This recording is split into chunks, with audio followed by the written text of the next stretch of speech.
Cricket বিশ্বে প্রযুক্তির ব্যবহার হয় সর্বোচ্চ।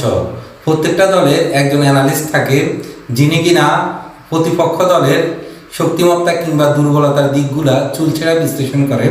কিন্তু বাংলাদেশ দলের বলার মুস্তাফিজুর রহমানের বল অন্য দলের ব্যাটাররা কোনোভাবে বুঝে উঠতে পারছে না, যে কিনা দুর্দান্ত বোলিং করে যাচ্ছে এবারের ওয়ার্ল্ড কাপে। প্রথমে শ্রীলঙ্কা ম্যাচ দিয়ে শুরু করে শ্রীলঙ্কা ম্যাচে 4 ওভার বল করে 17 রান দিয়ে তিনটে উইকেট ফেলেন।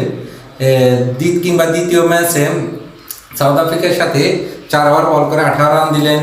তৃতীয় ম্যাচে নেদারল্যান্ডের সাথে 4 ওভার বল করে 12 রান দিয়ে একটি উইকেট ফেলেন। নেপালের সাথে 4 ওভার বল করে তিনটা উইকেট ফেলেন।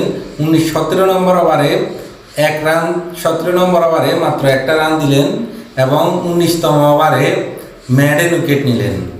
এক কথায় মুস্তাফিজুর রহমান এই বছর উইকেট শিকারী